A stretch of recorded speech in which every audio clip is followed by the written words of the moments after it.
চলচ্চিত্র ও নাটকে বর্তমানে খুব একটা সক্রিয় নন চিত্রনায়িকা পূর্ণিমা। নতুন কোনো সিনেমা বা নাটকে না থাকলেও সামাজিক যোগাযোগ মাধ্যমে তার উপস্থিতি মানেই ভক্তদের উচ্ছ্বাস। তবে এবার কোনো গ্ল্যামারাস ছবি নয়, এক আক্ষেপ ভরা স্ট্যাটাস দিয়েই আলোচনায় এসেছেন এই জনপ্রিয় অভিনেত্রী। রোববার ব্যক্তিগত ফেসবুক পেজে পূর্ণিমা লিখেছেন, যাদের আপন ভেবে দরজা খুলে দেই তারা আসলে বিষধর সাপ। প্রয়োজনে বন্ধুর মুখোশ পরে পাশে ঘোরে, আর সুযোগ পেলেই বিষ ঢেলে দেয় আমাদের স্বপ্নে, আমাদের জীবনে। পূর্ণিমার এই পোস্ট ঘিরে সামাজিক যোগাযোগ মাধ্যমে চলছে আলোচনা। ভক্তরা কেউ বিস্মিত, কেউ বা একাত্মতা প্রকাশ করেছেন তার কথায়।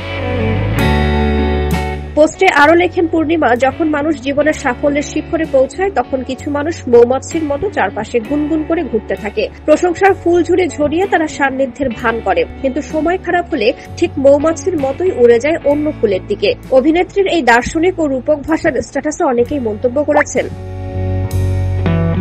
পূর্ণিমা আপু ঠিকই বলেছেন, এই কথাগুলো আজকের বাস্তবতা। কেউ কেউ লিখেছেন, এই যেন আমাদের সবার জীবনের গল্প। পোস্টের শেষ অংশে পূর্ণিমা লেখেন, মিথ্যা সম্পর্কের ভিড়ে নিজেকে হারিয়ে ফেলার চেয়ে নিঃসঙ্গতা অনেক বেশি শান্ত, নিরাপদ এবং মর্যাদাপূর্ণ।